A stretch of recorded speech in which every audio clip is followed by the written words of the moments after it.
Hi everyone, it's Mark. We're taking this week to do a feed swap with a podcast of similar sensibilities called Local News Matters. Local News Matters is similar to the Journalism Salute in that it talks to those in journalism about who they are and what they do, with an emphasis on exploring innovation in local news. It is hosted by Tim Regan Porter of the Colorado Press Association. This week's episode features an interview with Maritza Félix of Conecta, Arizona. Enjoy. When I created Conecta Arizona, it was just an experiment. It was just a group in WhatsApp. I never in my life thought that 3 years later, I was going to be sit down with you talking about business plans and sustainability paths for the next 3 to 5 years with Conecta Arizona. That was not on my radar at all.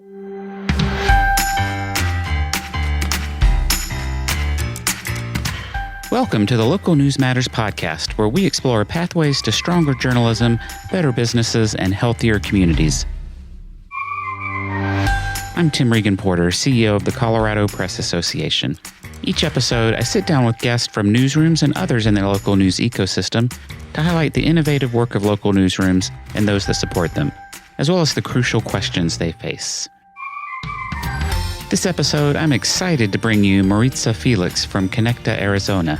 Maritza's work has spanned print, television, and documentaries and has won numerous awards, including 5 Emmys and multiple awards from the Arizona Press Club, and she has twice been named Arizona's Best Spanish Language Journalist. She is a Community Impact Fellow at the JSK program at Stanford University and a graduate of the Executive Program in News, Innovation, and Leadership in Journalism at the Craig Newmark Graduate School of Journalism at CUNY. She is also a Fellow of the Carter Center, the Education Writers Association, and the Listening Post Collective. She is one of Take the Lead's 50 women who could change the world of journalism. But what I love so much about Maritza's story is that, as you'll hear, during the first days of the pandemic, she saw a need, primarily among friends and family, and she just jumped in to meet that need. What started with a small group on WhatsApp has grown to encompass multiple channels: WhatsApp, a newsletter, a radio show, podcast, and more. And this work has been covered by the New York Times, the New Yorker, Washington Post, Al Jazeera, and others. And it's also won her additional awards, including the 2022 Cecilia Weissman Award from Northwestern University's Medill School and the National Association of Hispanic Journalists. And she was recognized as the Local Media Association's Innovator of the Year in Content and Audience for 2022. I think you'll hear that Maritza is just a remarkable person, and it's not too hard to imagine that she will change the world of journalism. She's committed to serving her community and figuring out how to make it sustainable and scalable. And as we've heard over and over again from guests on this podcast, it starts with listening, and listening with humility. I hope you enjoy listening to this conversation half as much as I did having it. If you like what we're doing here, please rate, review, and follow in your favorite podcast app, and tell your friends about us. It makes a huge difference. You can find a full transcript and relevant links and sign up for our newsletter at localnewsmatterspodcast.com. And now, Maritza Félix of Conecta, Arizona. Hola, bienvenida, Maritza. I won't torture you or the listeners with my poor high school, college level Spanish, but welcome. Muchas gracias por esta bienvenida. It's so nice to be here with you. Thank you. So why don't you start with telling us the story of how Conectiva Arizona came about? It is so much fun, and my mom hates when I tell this story because she's a very well-educated woman. But she actually, I told her, it's like, this, you inspire something great, Mom. Nothing to be ashamed of. But the thing is, like, 2020, I was working on documentaries, but everything was canceling or being postponed due to the pandemic, and then the border restrictions. So I stayed on the U.S. side of the border. My mom stayed on the Mexican side of the border. And my mom is one of those that sends you, like, flowers and glitters and quotes and good morning and everything using WhatsApp. And that's something that we always used to communicate. But then she was sending me this stuff that she was looking at YouTube or Facebook or things that she got on her WhatsApp, where there was people saying it's like coronavirus is going to die as soon as it gets really hot in Arizona. And since it gets really, really hot in Arizona in the desert, it was so easy to fall for it, to actually believe. And it's like, Mom, I'm not quite sure that's quite right. Let me ask and let me do some research and then I'll get back to you. But the same things that my mom was sending to me on WhatsApp, that was the same things that my friends and people that I knew from Facebook or in Twitter, they were asking me. So I thought, I'm going to create a group just to send them all the same information at the same time. So at the beginning, it was just a small group of 12 people, my mom, my aunts, my husband, everybody who knew me that they didn't get a say in, they were included in the group. But by the end of May, because we launched May 2020, we reached group limits, and then we kept growing and growing and growing because there was a need of information in Spanish in border states about the pandemic. And it was about health issues, obviously, because it was a world health crisis, but also about immigration and what's going to happen when my license expires and my passport is about to expire. Am I going to be able to cross the border? So there were so many issues. And that's how Conecta Arizona was born, in the middle of the pandemic, inspired by my mom. And it's so much fun because we still have that same feeling, of being something really small, but really informal, but very informative. And we do have a very good sense of humor. So my mom still laughs of this. She's like, okay, this is not my best, but at least I inspire something good. Great. So, you have now branched out, and I want to talk about all the things you're doing right now. But so when you started, you really did not start this really thinking of yourself as an entrepreneur, creating an alternative news source. You really just wanted to meet some needs among friends and family. Is that right? Yes, and I became an entrepreneur in the middle of the pandemic, and it was like, what am I doing? At the beginning, I thought the Conecta Arizona was going to last 3 months, the most. And then when the pandemic was gone and over in Arizona, I was going to go back to my normal freelance life. I have always been a journalist and I always worked for someone. I always had my steady check. Somebody else was dealing with HR. Somebody else was always dealing with funding. And even as a freelance, I was just invoicing people and that was it. I didn't need to do anything else. My accountant did everything. It's like, this is all my paperwork, work your magic. And that was it. But then the need was there. And I remember that same month when I launched Conecta Arizona, I saw the JSK Stanford Fellowship application. Is like, I have the no, I'm going for the yes. I'm always a very positive person. So it was like, I'm going to apply. And I got back to a lot of my friends who are journalists who have applied for this fellowship before. And they told me, it's like, you have no chance. And it's like, I don't care, but I have the no, I'm going for the yes. And I got it. And then when Stanford started to believe in me, in my project, I think I realized that I started to believe in it really hard and be very in depth, just like them. And it's been almost 3 years now. It is, how amazing is this? And I'm starting to like it. And now I finally feel that there is something changing in my mind, something finally clicked. And now I can understand a little bit better, not completely, the business of the media and how different it is seeing it from an immigrant journalist perspective than now seeing as somebody who has created something that has been growing and lasting. And now that I realize that it's no longer an experiment, that is here to stay. I think you have what a lot of the best entrepreneurs have, and that is you have a connection to the people you're serving, and you're starting there rather than just trying to come up with a business idea. You saw a need and went in to work on it itself. So talk a little bit about how it's expanded. So the limit on a WhatsApp group is what, 200 and... By then it was 256. So I remember because we have this WhatsApp group. That's where Conecta Arizona started. And once a week, I invited an expert to join us in a cafecito because I didn't have all the answers for all the questions. I remember our first guest, he was an immigration attorney. Then we had doctors. Then we have an emotional therapist. Mexican consul. Well, we have so many experts join us. But there were times that the group was up to group limits that I kick out my husband from the group so I can invite the expert because they was so set. And sometimes it's like, I want to kick my mom out because I don't have enough room. But it was like, I can because she's the one who actually inspired this. But then we started creating distribution lists. There are broadcast lists. So it's people that cannot participate actively in the chat, but they still get all the news of the day days. We were debunking a lot of myths. So we used to have the myth of the day and then like a recap of the interviews or the conversations that we had in the Hora del Cafecito.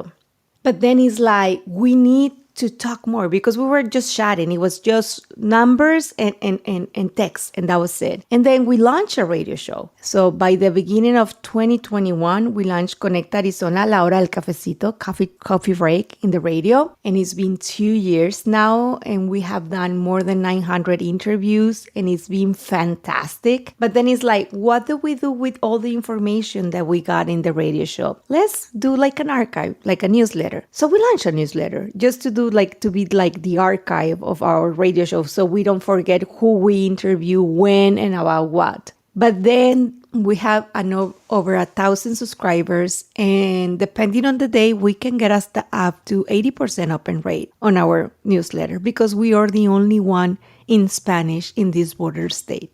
And then it's like, how can we keep playing with it, like innovating and experimenting? So we launched a podcast for WhatsApp. And it was so much fun because we partnered up with just immigrant Spanish speaker border reporters that they wanted to tell a good story about the border. And they had no experience doing podcasts. I had no experience producing a podcast. And we made it happen. So we launched it on WhatsApp. We were really successful. That's what I think, because the metrics on WhatsApp are quite difficult to understand or to get because it is encrypted. But then we partnered up with Radio Bilingüe, with Conexión Migrante, with McClatchy, with a lot of different media outlets. And we reached thousands, even millions of listeners through our partnerships. We got thousands of downloads in the podcast platforms that we got after experimenting on WhatsApp. And now we recently launched the webpage because it was like the next step that we need to do so we can start creating more original content, not always be responding to the need, but now giving the opportunity to be inspired and create stories, not stories that everybody else is working on.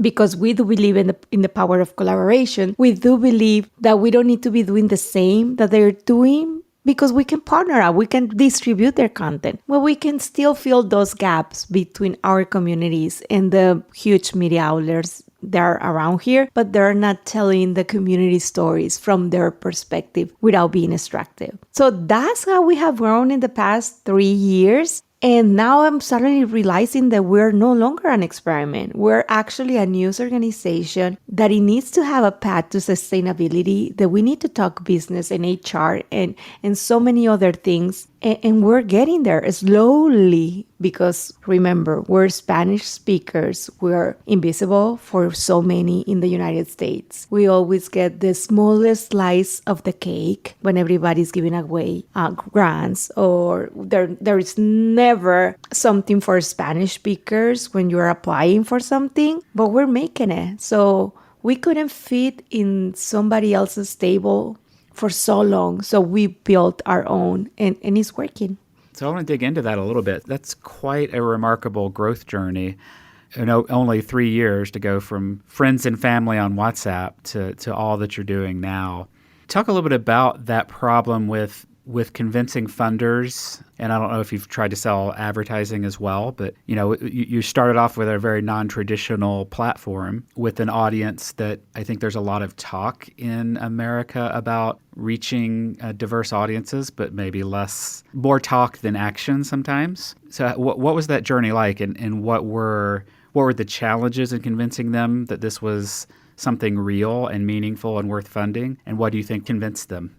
It's still a struggle because we need to do a lot of educating people without making them feel that they're full or they're dumb because they don't know this reality. And it needs to be a little bit about guilt that you have ignored and underserved these communities for so long. It's like, how could you? We are here. We're growing. We're here to stay. It's like we're not going anywhere. And we like to speak Spanish at home, and that's fine. There is nothing wrong with it. It is been really hard because everybody hates Meta. And that's a reality. Even people like to say it out loud or not, they always have an issue with it. If they're not getting money from Meta, then nobody is right now because they changed the things that they found journalism. But before, it's like if you weren't funded by Meta, you hated Meta. And then it is WhatsApp. It is encrypted. That's something that most of the traditional white American community doesn't use to communicate with their families. That's something that we as immigrants use. So they don't understand. When I founded Conecta Arizona and we were having conversations with different people, it's like, why don't you do text messaging, just regular text message? It's like, because I serve communities across the border, and in Mexico, the cell phone services for text, they cost money. And WhatsApp is free, it's available anywhere. So if you travel to another country, you can still have WhatsApp as soon as you have Wi-Fi available and everything. And the thing is that we like it to be encrypted because we feel a little bit safer than with regular text message. And remember, we come from communities where government is very corrupt and they do spy on people. So there is a lot of, like, I don't know, you want to have something that is private and something that you can control. And that's something that WhatsApp makes them feel that way. And the thing is, like, because we are there. So if my community was on Telegram or Signal or Facebook Messenger, I'll be doing the same in those platforms. But the reality is my community is on WhatsApp. So when everybody says it's like, we're meeting the community where they are, it's like, I look around and it's like, where? Because I'm right here and I'm not seeing you doing anything of this. I think the difference between us and the traditional media outlets that so many don't understand is that we actually have a commitment to two-way communication. And having a contact us page in your webpage is not a commitment to a two-way communication. So every single day we're having conversations with the community. It's like in La Hora del Cafecito, it's like, buenas tardes, mi gente, ¿cómo están? Welcome to La Hora del Cafecito. Did you heard about Biden's new announcement? Or do you know they're in Arizona? Or what's going to happen with Medicare? And then did you see the march in Mexico last weekend? So we start having conversation about those issues. And then we joke about the Kardashians and something that happened in entertainment business in Mexico. And then we move to Peru, what was going on over there. And then we go back to the gun control in the US. Like having a cafecito where your comadre or your compadre is. And we're having that. And sometimes it is really scary to actually listening to the community because they say silence are awkward, but they say so many things because they say what they think. And when they're in WhatsApp, so you're not seeing their faces. So they feel free to say whatever is on their mind. And sometimes it's nice and sometimes it's cruel. And that's fine because we're here. Or sometimes we have difficult conversations. I remember the day the abortion ban, we were having that conversation and I was just about to have a heart attack moderating the group because there were so many different perspectives. And it was really hard to navigate them without like making a position about that because I want everybody to feel safe and free to express whatever they feel. And I think we made it and everybody was so respectful and we were having hard and difficult conversations, but in a very respectful way. And that's something that so many people don't understand because there is not even a textbook reading about how to do journalism, non-traditional platforms, having actually conversation and actually listening to the community that you serve. So when you go to a funder and you tell them, and I had this experience that I went to a funder and I told them, this is all that we're doing in Spanish. It's like, oh, how cute, how innovative. Can you do it bilingual? It's like, can you see that I have barely the resources to do it in Spanish? And that's not the point. There are so many resources that are great in English. We want to have the same opportunities. We want to create the same breaches that you have in English, filling those gaps of information needs. Why do you want me to change? It's like, we're not learning English just because we speak Spanish. We feel comfortable receiving the news and consuming news and having conversations in our language. We can argue better in our language, and that's fine. So that's one of the things. Why do I do everything bilingual? The other one is like, it's just a WhatsApp group. But yeah, I have conversations every day with at least 300 people. What are you doing? It's like, who are you listening? How many emails are you replying? How many people is contacting you from that contact us form that you have on your website? None. Comments on Facebook, there are not conversations. That's something that we need to say out loud. And that's another thing. The other is like, since we cannot measure the impact that we're having with traditional metrics, that scares them. So they're always waiting for somebody else to invest first than you. Oh, the other day they told me, it's like, why don't you partner up with another organization that is led by a white man who's very conservative? So they can get the money and they can give you the money to you. And it's like, no, this is not how it works. And I told the founder, probably I'll never get money from them. But it's like, why are we never enough? I am enough. I've been doing this by myself for the past 3 years. I want to build capacity. I want to have a team. I want to have the same challenges of growing that everybody else is doing because you are investing in me. And I don't know what to do with all the good resources that you're giving me. Not just trying to convince you that I'm not good enough and I'll take whatever is left from somebody else. That is not an option for us. The other thing is like they always suggest that I should charge membership or I should put a paywall on the content that we're producing. It's like, no, that's the thing. I'm building bridges above the walls that like the physical wall that we have between Arizona and Mexico.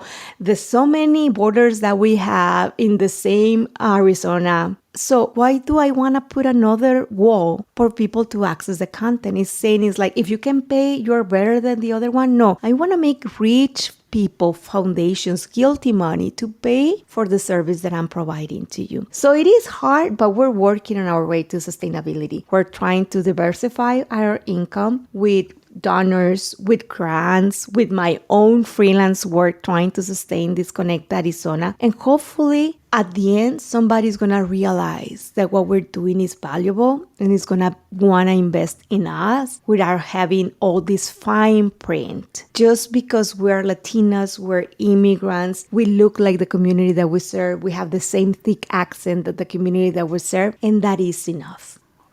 And I just have to say, wow, that was an explicit statement that you should find an organization led by a white male to partner with? Yeah, it was I got so frustrated, and the person who was pitching it to me is like, that sounds like a good idea. That's not aligned with what I want to do. The statement that I want to make is like that we are enough, and making those partnerships that are not fair for anybody. It's like being fiscally sponsoring me, taking a huge part of the money because I'm not enough to have it. Because you don't know what am I going to do with it? Well, now I have 3 years on the record that I can prove what I can do with so little. Can you imagine if you invest big and small, the great things that we will be able to do?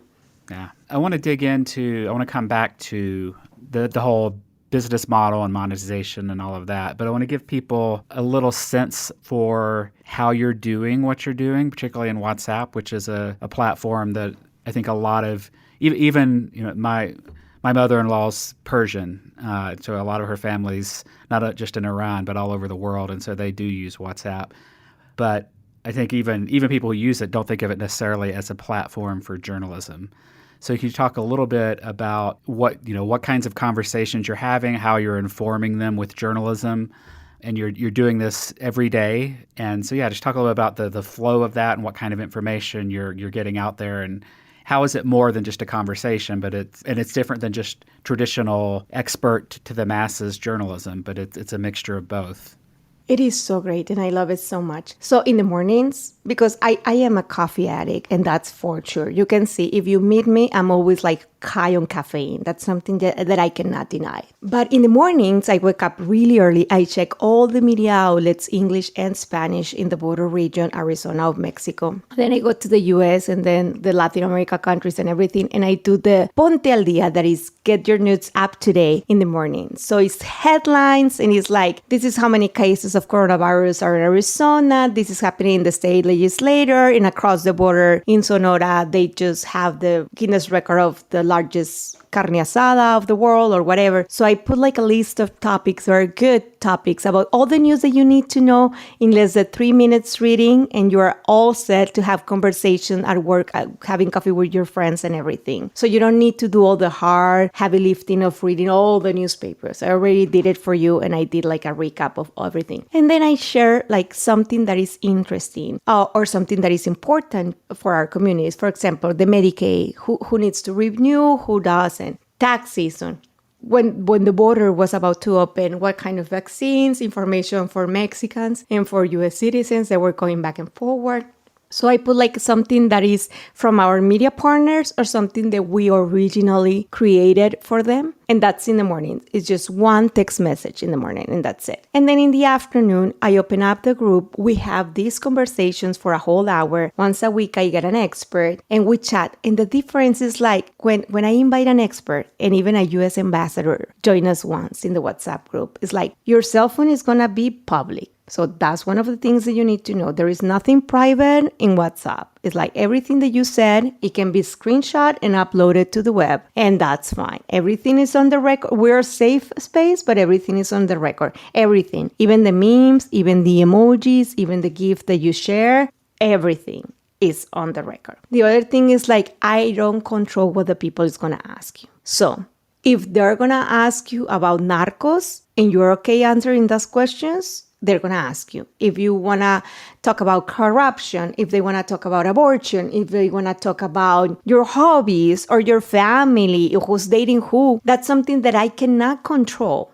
It's like they're going to ask you. And this is not me interviewing you. This is you having a conversation with a community. It's not actually an interview. It's having a conversation. It's like asking questions and everything. But they know that after that conversation, we create an article with the questions and answers. So the members who are not part of the group, they can know exactly what happened during the hora del cafecito.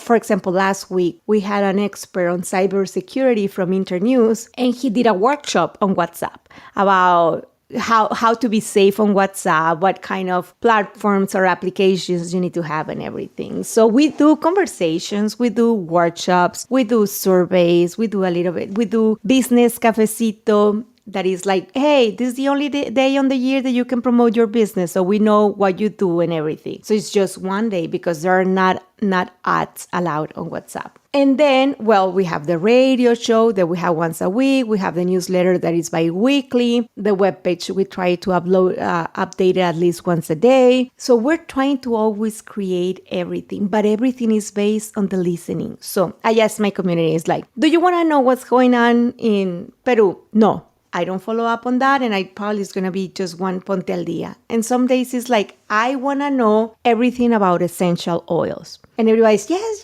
that's very important. So I got an essential oils expert to join us in the group, because something that I learned during these 3 years is I assume so much being a journalist. I was so used to be always providing, that I never stop and actually listen and ask the right questions to the communities. And it's hard. As I told you, some days they're really silent, and that means something too.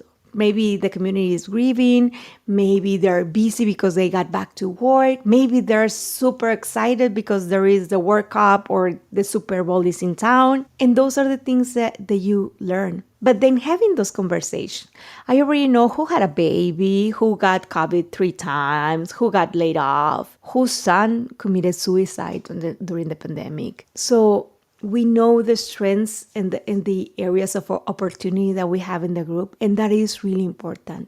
And I think they do value a lot what we're doing, because we're investing time in them. And we're really transparent when I'm struggling, because I still have to do my freelance and everything. And I told him, it's like, I haven't, like, from the morning to this afternoon, I haven't had time to look at the news. What's up? Just put me up today. Now is your turn. And then we'll start with those conversations. Or maybe they're in Mexico and they know better what happened during the weekend. It's like, you tell me what's going on over there. Yeah, and that it's really interesting what you're doing. It's certainly not the traditional mode. It's a combination of listening, as you start with listening, and then you bring journalism to bear on that. One of the things you wrote about, I think it was for NBCU, you said, it seems like creating this connection with the community is effortless, but no, behind every word we publish, there's a process of journalistic rigor, fact-checking, and data verification. And, I think the listening is probably the thing journalists most need to learn new skills around, but I think they also need to be reassured that there is this rigor behind it. So can you talk a little bit about how you apply that to what you're doing? Yes, we do. And for example, There are so many lessons that we have learned in the past 3 years. One of them is sometimes people share the link that they found online because they think that is good. And something now we have a process is like, if you want to share a link, just please send us to us first so we can verify whatever you're, because sometimes the videos are real, but they're out of context. It happens a lot with news from Mexico mostly. And at the beginning, it was a lot of about health. So we did have is like, these are our red flags from our conversation today. These are the trends. These are the topics. This is what we need to address. And me, and there is another reporter that helps me out now. We go over and we start doing the fact checking. And at the beginning, it was just us against the world, trying to get experts in Spanish, that after we did the fact checking, we invite them to the cafecito so they can explain what we were saying, what's right or wrong. But that's really important. Is like we always verify the sources that we quote, even when it's like, I don't know, there is another earthquake in Turkey. Then we go to the source and then we try to make a phone call. The good thing is like we always know somebody in somewhere in the world. And we need to be really transparent, and everything, the jokes that we said, they're like that Gustavo makes fun of me because like you verify, you fact check even the jokes that you're gonna say. It's like, or the memes that I'm gonna share. It's like, yeah, there is a lot of misinformation being spread on memes and graphics that you can never think of. So whenever I'm gonna put a meme, even though it's really funny, I need to double check that is not saying something that is not correctly. And now that we have more products and more platforms and more original content, we're putting all our skills on that. And in the conversation is doing fact checking at the minute. It's like fact checking like a State of the Union address from president that he's saying something and you are the minute is like, this is wrong, this is out of context, this is like, I need more information and then I'll get back to you. So if I don't know something, I cannot do everything at the moment. It's like I put a pin on it and then the next day is like, this is the response or this is the information that you need to know. And educating to people that opinions cannot be fact checked.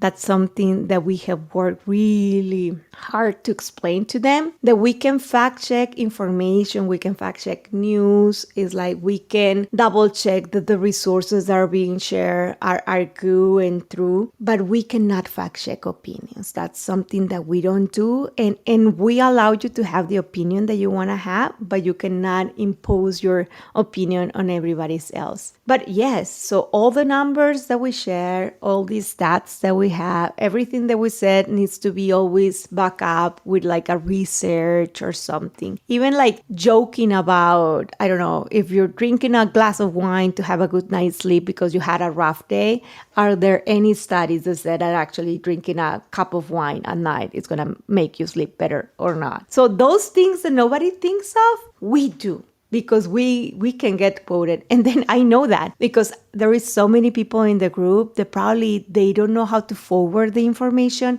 but they do a screenshot and sometimes they send it to me as well. And it's the same conversation or something that I told them. And then it's like, send them to everybody on their phone and I get it back. Or I see it on Facebook because some of them are my Facebook friends now. And so that's why we need to be really, really careful with everything that we put, even the emojis that we use. So, in addition to the JSK Community Impact Fellowship, you did the Executive Program in News Innovation and Leadership in Journalism at the Craig Newmark School at CUNY. And so you've been really digging into how do you make this sustainable. And tell me about what you've learned and what experiments you're trying and where you hope this goes.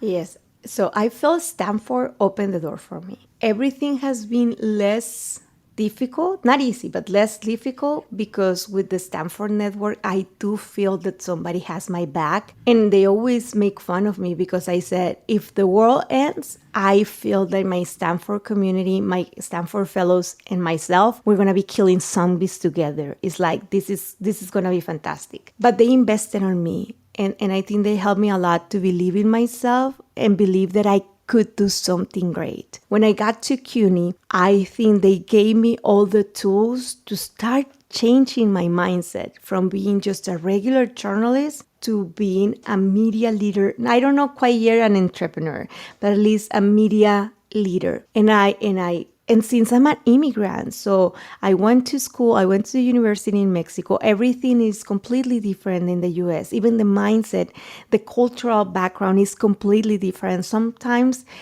it plays in your favor, sometimes it plays against you. And that's something that we need to be conscious about. So I learned a lot. And now I'm doing the MTC Pointer Media Transformation Challenge. And now I'm feeling that my entrepreneur mindset is actually kicking in finally after 3 years.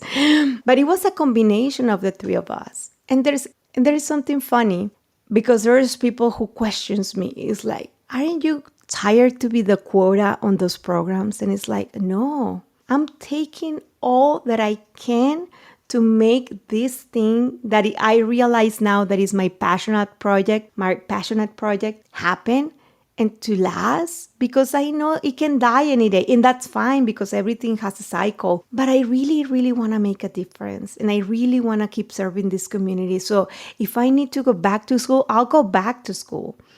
And if I need to be the quota, I'll be the quota. I'm gonna be learning from so many other different cultures. And then I realized that sometimes I need to learn how to speak like a white man to defend myself in this world of journalism, because that's the only voice that some listen to. And that's the reality of things. It's like I need to learn how to play the game. And that's something that I'm trying to do without leaving myself on the wall. And this is a very lonely path. One of my friends told me, it's like, probably I get lonely because I'm a little bit ahead of the curve of community journalism. And then there's people who's going to follow, and hopefully they will. But then I think to myself, if I'm walking this path, I better leave it open for more to come to work on this. It's like I'm trying to create a path for more Latinas to know that it can be done, that you don't need to feel that you are the quota, because finally you belong to a place and you are okay with you being there and being representing, not being the quota, or just being the voice or the echo of your communities, and not just because you're brown Latina and with a thick accent. So I really like going to school. That's another thing. It's like I do like all these programs and my mentors and the networks, all the contacts that you have. It's like before that I didn't even knew anybody at the New York Times. Now I have a couple of friends I can call. It's like, how do you do this? This is the New York Times or Futuro Media or Sewell Shan in the Texas Review, people who otherwise I couldn't even have a coffee with them before. And it's really good. And the good thing is like they see me as their equal, not as somebody who they need to foster and care and take care. No, it's like we're having this conversation together as media leaders, and they're helping me to advance to my next step on Conecta Arizona. What is the path that you're seeing right now for monetizing it? Obviously, grant philanthropic support is part of it. What other avenues are you looking at? And how do you address the scale issue that a lot of funders look for?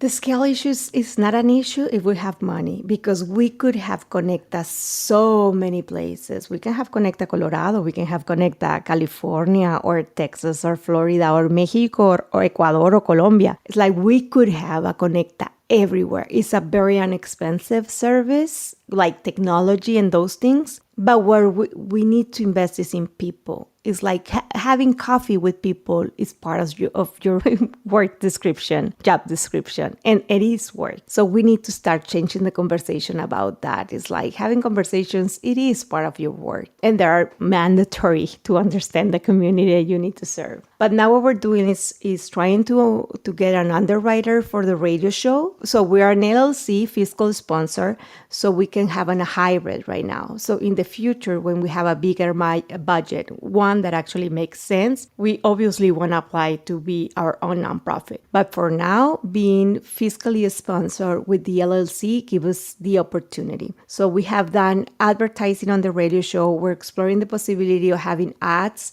on our newsletter because we are the only Spanish newsletter in Arizona. And we do have a very good open rate. And people are extremely engaged because they even reply to the emails. And that's something that is important. We launched the webpage to be a landing page for funders so they can see that we're doing something and they can get their traditional metrics that they want. But actually, we can monetize it from there.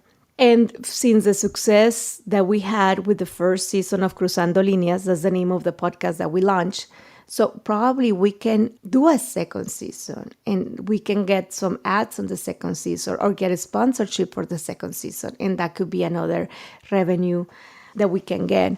And obviously grants and foundations, and they maybe partner up with health departments or labor department or something. We have tried that already. We haven't been successful yet because remember, we live in Arizona, and Arizona is a quite interesting state, even though we're very like Latino, Hispanic, we do speak Spanish. Politics tend to be a little bit tricky still around here. So let's see. That's something that we're still trying to do, and hopefully we'll get it. And in collaborations, we do believe in the not because I wasn't against collaborating with the previous media outlet that I told you that they recommend me to do a partnership. I can do a partnership with them. That's fine. Actually, they need us more than what we need them because they need to have this perspective of the community that they're serving because their community looks just like me. But the thing is, like, we do believe in fair collaborations, in fair partnerships where we all get something out of it, not just the people who has the biggest name or the biggest brand out there. So this is something that we're still exploring. And I do have my North Star to make Conecta Arizona sustainable by the end of this year so we can start growing and creating more Conectas. But I cannot grow and start another Conecta if this is not there yet, because I do believe that we need to pay good to journalists. Journalists is a profession, and we don't need to be doing 20 more things to be able to live out of this. No, there is money. This is a business. This is a service. There is a need, and we need to make it work. And you mentioned earlier about some people recommending you charge, and there's been a big move in the industry to look to reader revenue, audience revenue, subscriptions, paywalls, that sort of thing. And I think there's not been enough discussion of the equity impacts of that. And I would think with immigrant communities, that's especially prominent, not just the economic situations, but also, I mean, you're dealing with people living in two different countries with different currencies and the logistics of that. Is there any room for that in what you're doing, you think, in terms of membership or donations? I think donations, and we actually did a news match campaign in December, and I could see all the names of the people who were donating. There were people who were donating $1,000, and I was like, oh my God, where did they get this money from? But I'm not the IRS, I'm not gonna ask. But there was people from Mexico who donated $10. That for them is 200 pesos, and 200 pesos are a lot of money in Mexico. So they appreciate the work that we're doing. But we need to understand the community that we're serving because, for example, and I don't know if this is good that I say it out loud, but I don't pay for anything. It's like I use my mom Netflix. I use my best friend's Amazon. I use my brother Disney account. The only thing that I pay off is Spotify, and because I have the student discount and because I launch a podcast. But in our culture, it's like there is one in the family that pays for one service and we all get it. It is like we're not used to paying for those things. It's like you need to start, probably it's going to be a mindset shift at the long run, but right now, it is not. So something that we're saying is like, if you feel like what we're doing is helpful, help us to keep doing it. And we know if they have the money, they'll give it to us. I'm pretty sure. But I don't want to make them give us money because this is not a transaction. This is a service that is included in journalism. And that's why we have changed so much as journalists and as media organizations, because everything needs to make sense financially to keep going. And that's why so many very cool projects die, because we don't support them. So that's when I get back to the guilt money. That is like, they're always complaining about the news desert. What are you doing to support them? Was one organization once it was very early on Conecta Arizona. And we approached to them and we told them, we want to be part of your network. How can we do for us to get some funding or whatever? It's like, oh no, that's not our territory. That's not one of our cities. And then a year later, they reach out to me. It's like, oh, Maritza, how you became like an oasis in the desert. And I remember that I told them, it's like, because we flourish like the desert against everything, even you. And I haven't had any money from the exercise. That's not a good business model. But the thing is, like, somebody needs to say these things out loud. It's like we want to be partners. We are here. We're not going anywhere. Let's grow together. Why do we need to start fighting or justifying to be here? Or probably it comes because I'm an immigrant. And for so long, when I was getting to the process and getting my green card, I always needed to prove to this country, to my worker who wasn't sponsoring my visa, or to everybody that I deserve it to be here. I always had to justify me being here. Why do we always? If we are actually making America great, why do I need to be always proven that I'm good enough for something? So I speak too Well much, said. I know. No, that's great.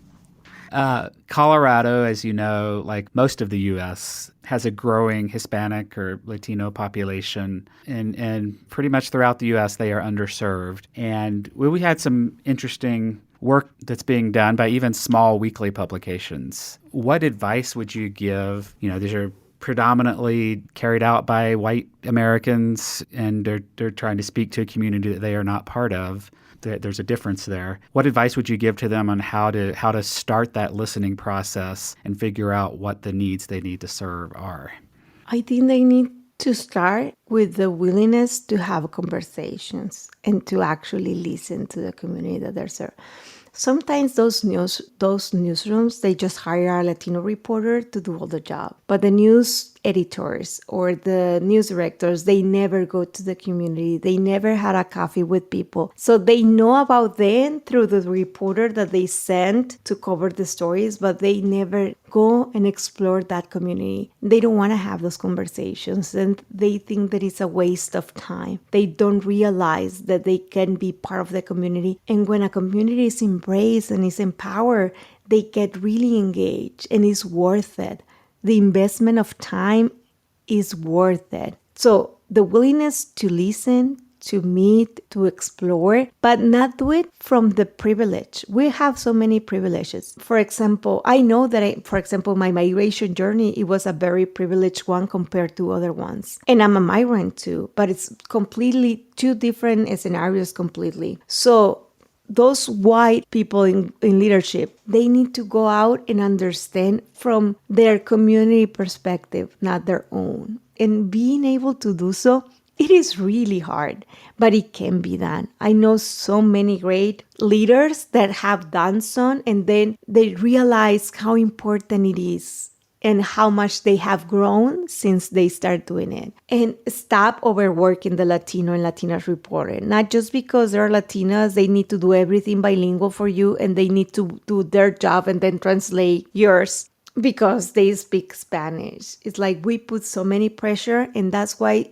they end up leaving the industry or changing to another job that doesn't require them to overwork just because of their race or their language skills. That is really important.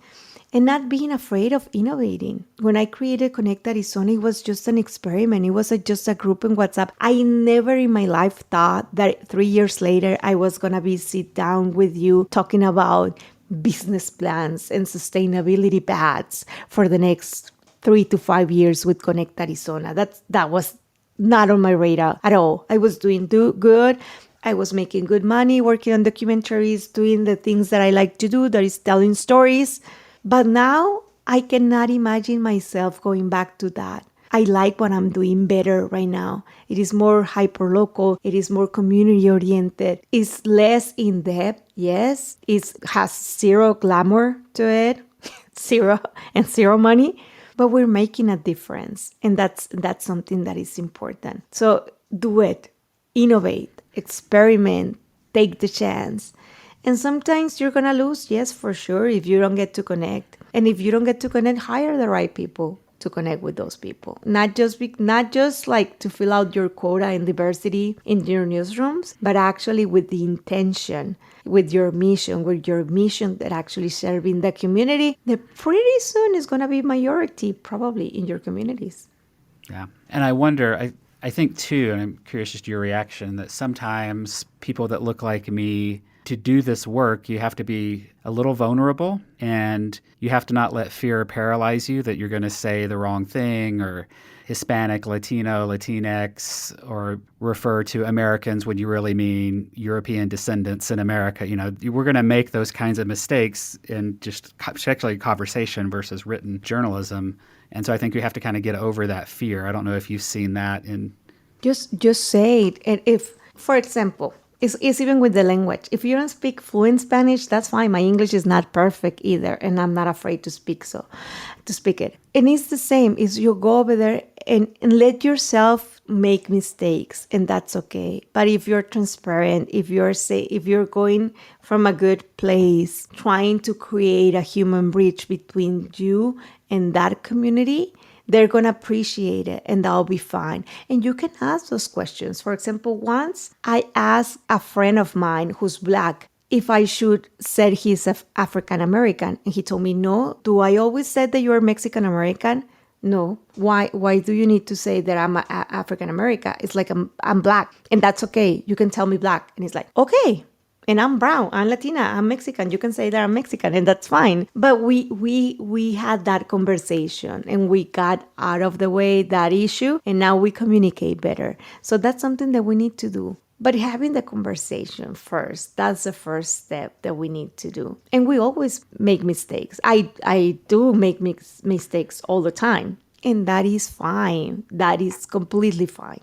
And last question before we move into some rapid fire questions. One of the other things you wrote in that NBCU article was that we have shown them that investing time in community is the best seed that can be planted for democracy. And we certainly need some seeds planted for democracy. So can you just expound a little bit on that? It's so important to take the time to have these conversations and invest time in people. Because, for example, 2020, Conecta Arizona was launched in May. I thought the Conecta Arizona was going to be done by September, but no, election happened in November and we were still here. I was debunking all the misinformation for COVID and I wasn't prepared to do so for politics. But there it was. Trump, the Sharpie gate, the election fraud, and everything that we saw around it. And we were answering like 100 questions a day. Where do I vote? Does my vote count? Do I need to use a pen or a Sharpie? If I'm a U.S. citizen but I'm living in Mexico, can I go back to the U.S. and vote? Or can I vote remotely? How can I do it? Very basic questions that nobody else took the time to answer. And there was people who actually got to vote because somebody answered those questions for them just in time. So now for this 2022, there were the midterm elections that for some they are not that important. We prepare a little bit better because we were just reacting during the election coverage. So we work on electoral guides and it's like, these are your candidates. This person's last name is Latino or Hispanic, but this is what this person is for in environment justice, in economic, in education, in public safety, and whatever. And we put the photo of that candidate. Is like, so you can put a face on the name that you're seeing on the ballot. And then it's like, what are the most important races that you need to be aware of? These are the ones that you should be looking at. And these are the ones that, regardless if you care or not, they're going to pass. It's like, this is like, you just please read the ballot. That it was a very long ballot and not everybody understand. And for some, there are migrants and maybe they have been here for generations that have never voted because they don't care, because they come from countries where the corruption is so big that if they vote or not doesn't actually make a difference. And they were like carrying that idea with them when they migrated. And this time, for first time, they voted and they felt that their vote was counted because they can see the numbers and how close the races were and everything. But we realize that sometimes when we try to do elections coverage, we want to go really in depth and get the greatest story. In the community, actually, what they need is really basic, it's informal, but very informative, information, and how important it is for someone to get back to them with a very simple question like, should I use a Sharpie or a pen? That's it. That's a question. And that can make somebody go out to vote or not. Or reminding them is like, remember to sign the ballot before you drop it off. Oh, okay. I forgot that Arizona changed blah, blah, and now that I need to sign it. Okay. Thank you for reminding me. And then starting to have the conversation, not just about the candidates, but about the political power that we have as a community in our own neighborhood. It is really important.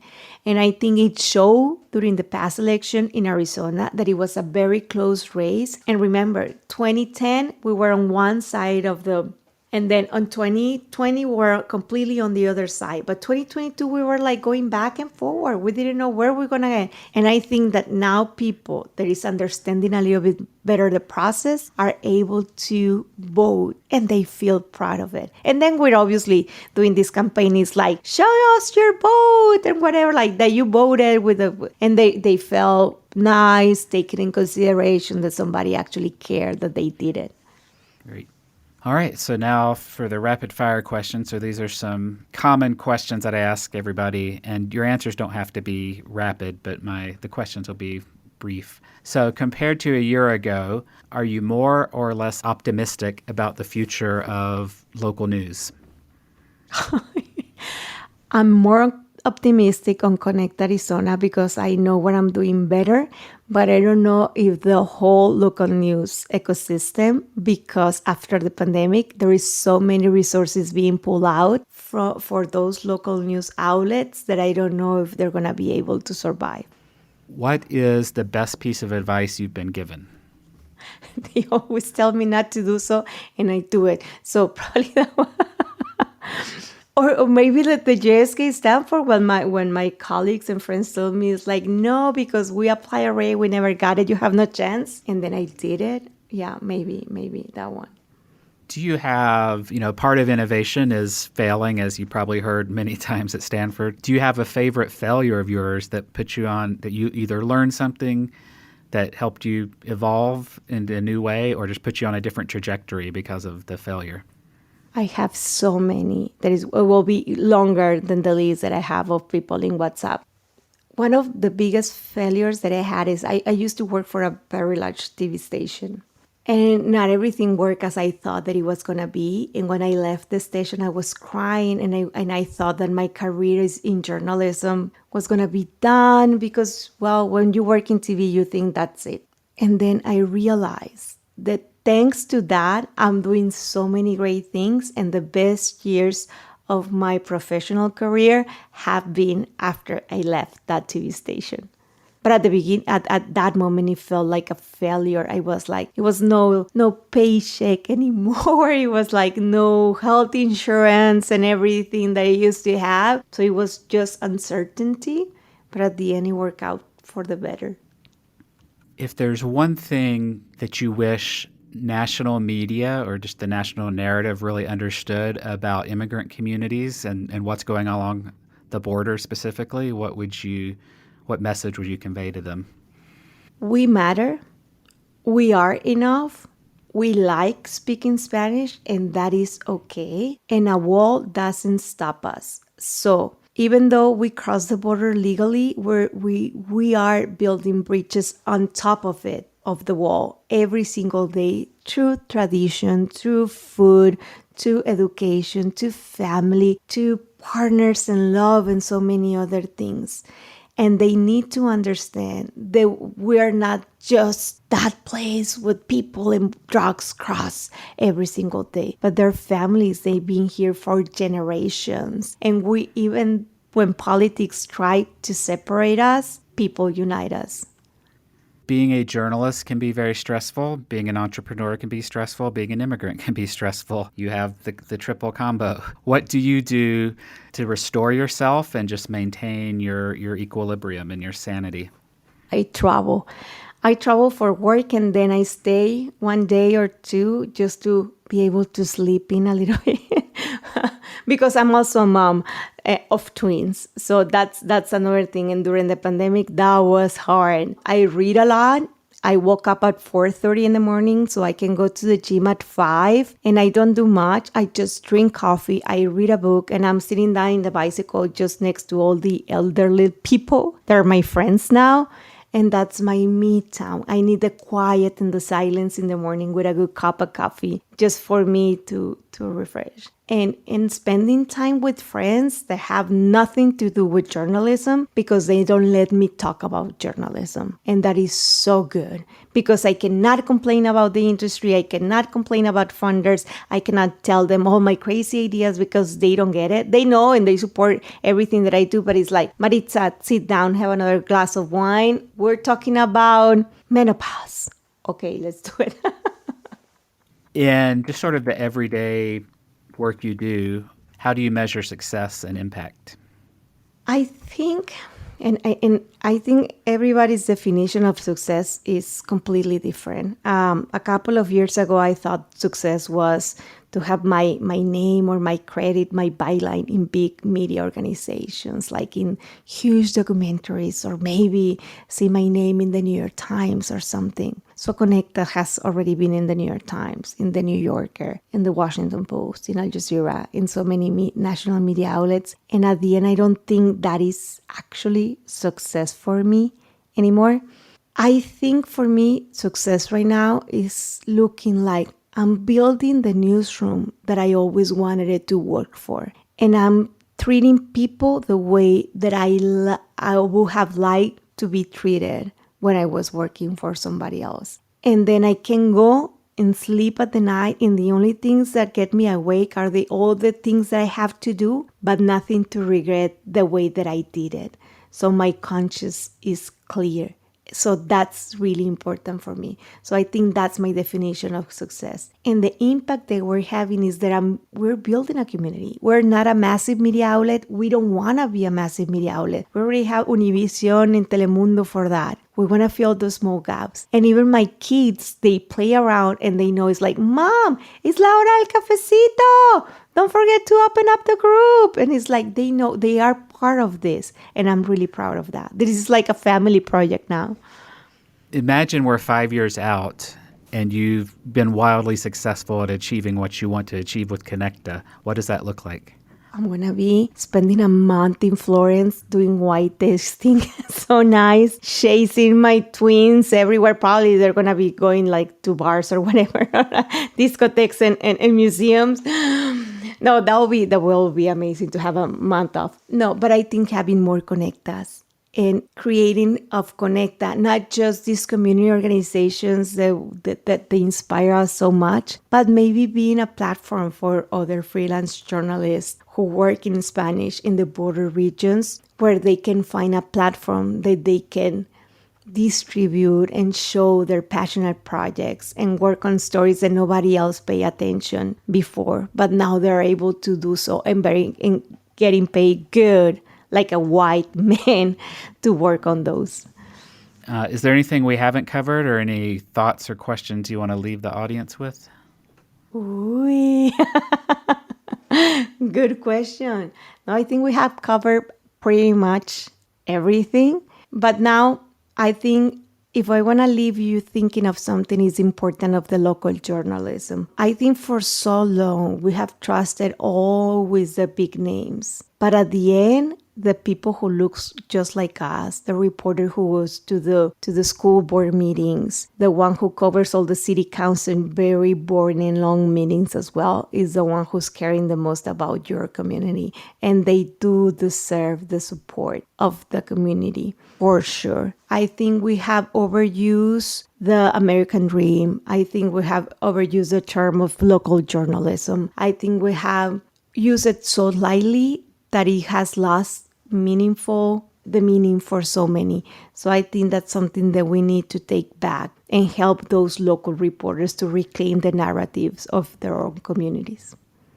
And then last question, what are 3 to 5 pieces of media that you would recommend? It could be podcast, books, movies, TVs, English or Spanish, just things that have been very impactful to you, or you just recommend others consume? Podcasts, I love Radio Ambulante. I love them, love them, love them. And I think they inspire me a lot. And there is another one from Spain, De Eso No Se Habla. We don't talk about that. I think that's the name in English that I really love. And obviously Cruzando Líneas from Conecta, Arizona. And I do have another podcast, Comadres al Aire, that is women's health with one of my partners in crime, Valeria Fernandez. That is really good, really good. Another project that you should support is Documented New York. I do believe in the work that they do. They are fantastic. They're always trying to meet the needs of the community. They do in-depth investigations. They're really, really good. Print and digital, I think North Carolina Enlace Latino, even though they're really local and regional, they have these great explainers about everything. It's like work visas, those things, and they're really, really good. And the leadership over there is awesome. What else? What am I missing? No, I think that's it. Those are my peers. I love them. Outlier Media, for example, that's another one that I really like. Candice is really good. But Southerly, the Mendocino Boys, I love them so much. Well, Maritza, thank you very much. Gracias por tu tiempo. Muchas gracias a ti, Imri. Thank you for listening to the Local News Matters podcast. And thanks to Maritza for your time and all the work you do to serve communities along the border. Check back next episode for my conversation with Steve Waldman, the founder and president of Rebuild Local News and co-founder and former president of Report for America. A final thanks to our production partners at Pirate Audio. Pirate Audio believes every community deserves great things to listen to, and they are on a mission to help local newsrooms reach their communities via audio. If you're interested in starting a podcast or need production support, let me know and I'd be happy to connect you. If you like this episode and what we're doing more generally, please follow in your favorite podcast app, leave us a 5-star review in Apple Podcast, and tell your friends about us. I appreciate the encouragement. You can find a full transcript and relevant links and sign up for our newsletter at localnewsmatterspodcast.com or for lazy typists like me at lnmpod.com. If you have recommendations of others doing interesting and innovative work in local news, let me know through the contact form at the website lnmpod.com.